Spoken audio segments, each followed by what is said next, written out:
포로 생활을 마치고 돌아온 이스라엘 백성들은 성벽을 다시 세우며 잃어버린 땅을 회복하고 있었어요. 그러나 성전이 세워졌다고 해서 신앙의 중심이 자연스럽게 회복되는 것은 아니었지요. 겉으로는 예배가 회복된 것처럼 보였지만 마음 깊은 곳에서는 하나님의 말씀이 이미 오랫동안 희미해져 있었어요. 백성들은 자신들이 얼마나 말씀에서 멀어져 있었는지조차 모르고 살았지요. 그래서 하나님은 그들을 다시 말씀 앞으로 부르기 시작하십니다. 이 말씀을 읽는 자와 듣는 자는 복이 있다. 계시록 1장 3절. 주님의 약속처럼 회복은 말씀에서 시작되기에 하나님은 그들을 그 자리로 인도하셨어요. 7째 달 초하루 백성들은 새벽부터 수문 앞 광장으로 모여들기 시작했습니다. 남녀와 어린아이 중 말씀을 들을 수 있는 자들은 모두 왔지요. 오랜 포로 시절 동안 영혼이 메말라 있었기에 말씀을 듣고자 하는 마음이 그 어느 때보다 갈급했습니다. 광장은 순식간에 사람들로 가득 찼고 모든 이가 하나님의 말씀을 사모하는 마음으로 서 있었습니다. 말씀을 듣기 위해 모인 그들의 모습은 참으로 아름다웠습니다. 말씀을 사모하는 마음만큼 하나님께 드리는 순수한 헌신도 없으니까요. 학사 에스라는 준비된 높은 비문 위로 올라가 율법책을 펼쳤습니다. 그 순간 백성들은 한 사람도 빠짐없이 자리에서 일어나 하나님 말씀을 경외하는 태도를 보였어요. 잊혀졌던 말씀의 권위가 공동체 한가운데 다시 서는 순간이었습니다. 에스라는 하나님께 찬양을 올렸고 백성들은 아멘, 아멘으로 화답하며 손을 들고 응답했습니다. 그리고 얼굴을 땅에 대고 엎드렸지요. 말씀 앞에서 겸손히 고개를 숙이는 태도는 영적 회복의 첫걸음입니다. 에스라가 율법을 읽기 시작하자 광장은 깊은 침묵으로 가득 찼습니다. 그러나 백성들은 말씀을 듣는 데는 문제가 없었지만 이해하는 데는 어려움이 있었어요. 오랜 포로 생활 동안 언어가 변했고 문화가 바뀌었기 때문이지요. 히브리어로 된 율법은 그들에게 낯설었고 그 의미를 온전히 파악하기 어려웠습니다. 그래서 레위인들이 백성들 사이에 서서 읽어진 말씀을 해석하며 깨닫게 했습니다. 이해되지 않던 말씀이 서서히 열리기 시작하자 백성들의 마음 깊은 곳에서 잊었던 기억들이 되살아났습니다. 말씀은 그냥 들리는 소리일 때는 변화가 일어나지 않지만 이해될 때 비로소 영혼을 흔드는 능력이 됩니다. 그래서 다윗은 여호와의 율법은 완전하여 영혼을 소성케 한다. 시편 19편 7절이라고 고백한 것이지요. 말씀이 마음에 스며들기 시작하자 백성들의 눈가에는 금세 눈물이 맺혔습니다. 말씀 앞에서 자신의 죄와 연약함을 깨달았기 때문입니다. 포로로 끌려갔던 이유, 무너졌던 삶의 이유, 믿음을 잃어버린 이유가 하나씩 드러나기 시작했어요. 그들의 울음은 단순한 감정이 아니라 영혼 깊은 곳에서 울리는 회개의 울음이었습니다. 그러나 느헤미야와 에스라는 백성들에게 말했습니다. 오늘은 슬퍼하는 날이 아닙니다. 여호와로 인한 기쁨이 너희의 힘입니다. 느헤미야 8장 10절. 그 말은 무너졌던 마음을 일으키는 위로와도 같았어요. 하나님은 죄를 깨닫는 자를 정죄하지 않으시고 돌아오는 자에게 기쁨을 주시는 분이시기 때문이지요.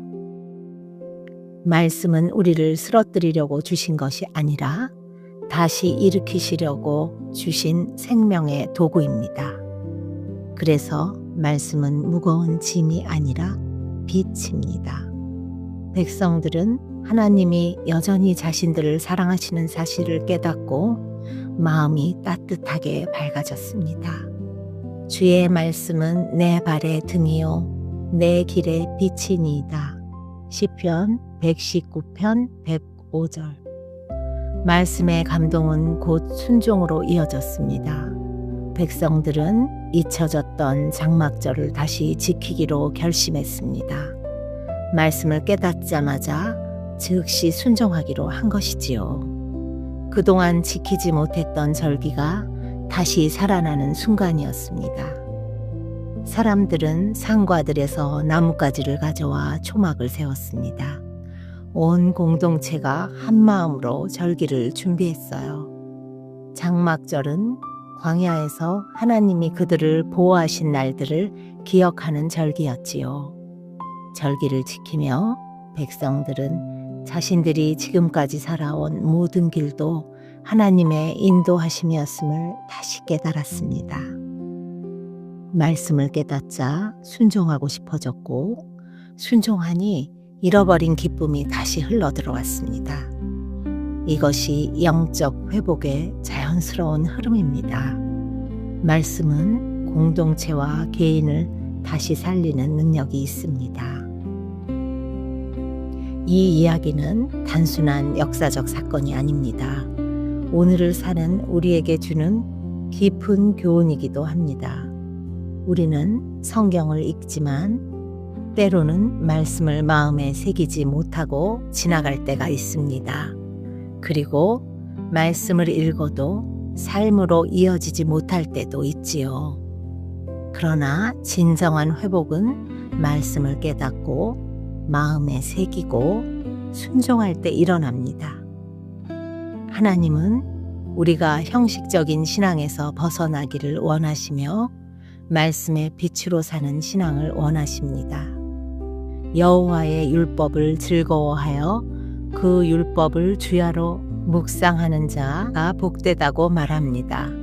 말씀을 즐거워하는 마음은 신앙의 건강함을 보여줍니다.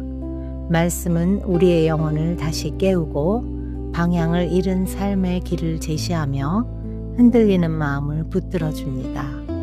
율법은 억압이 아니라 보호이며 제한이 아니라 자유로 이끄는 길입니다. 주의 계명들은 나의 기쁨입니다. 시편 119편 143절이라고 고백했던 다윗처럼 우리도 말씀을 기쁨으로 삼아야 합니다. 말씀은 공동체를 살리고 개인의 삶을 회복시키며 무너진 마음을 다시 세웁니다. 이스라엘처럼 우리도 말씀을 잃어버리면 방황하게 되지만 말씀을 품으면 다시 살아날 수 있습니다. 하나님의 말씀이 마음속에서 운동하기 시작하면 삶 전체가 변합니다. 관계도 변하고 생각도 변하고 선택도 변합니다. 그래서 성경은 하나님의 말씀은 살아있고 운동력이 있다. 히브리서 4장 12절이라고 말합니다. 말씀은 흔들리는 마음을 붙잡아주는 닻이고 어둠 속을 밝히는 빛이며 지친 영혼을 살리는 회복제입니다. 말씀을 사랑하는 자에게는 큰 평안이 임한다고 했지요.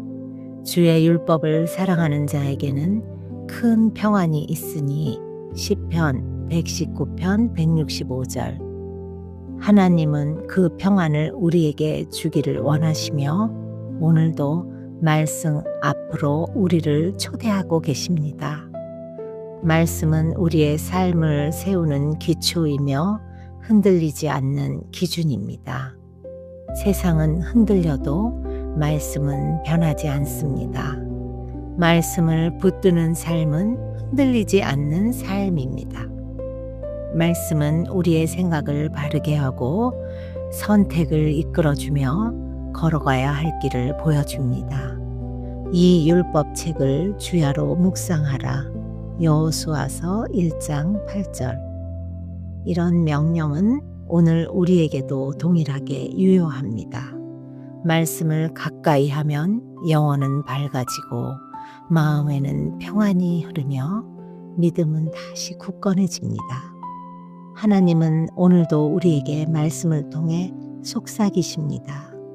내 말을 마음에 두고 나를 따르라.